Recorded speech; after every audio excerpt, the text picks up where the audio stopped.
Chairman Fielder, members of the committee, my name is Owen Miller, M-I-L-L-E-R. I'm the Vice President of the American Suppressor Association. Our association represents the interests of more than 200 federally licensed manufacturers, dealers, and distributors, as well as firearm sound suppressor owners of the estimated 43,000 lawfully obtained suppressors within the state of Montana. I'm testifying today to offer our support of House Bill 854. If enacted, this legislation would encourage Montana residents to purchase these commonly owned hearing protection devices for use on their firearms. The CDC, the National Institute for Occupational Safety and Health, and the National Hearing Conservation Association have all issued evidence-based studies supporting the use of suppressors on firearms as a tool to mitigate preventable hearing damage for law-abiding gun owners, hunters, and even their hunting dogs. According to the National Hearing Conservation Association, and I quote, "Although firearm suppressors do not completely eliminate the risk of noise-induced hearing loss from a firearm, the risk can be significantly reduced.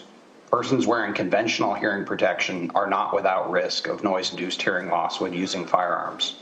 In other words, earmuffs and earplugs on their own, which are often not even used by hunters, but they do not always provide sufficient protection because gunshots are incredibly loud, particularly on large caliber hunting rifles commonly found in the field.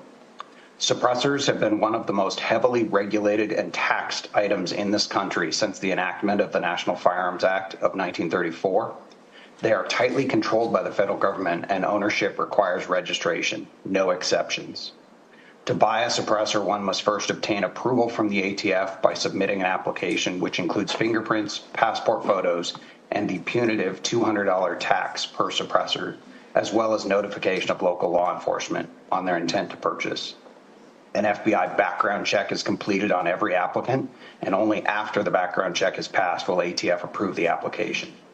While wait times for these applications have dropped significantly in recent months, the punitive $200 transfer tax serves as a significant barrier to entry for many law-abiding gun owners.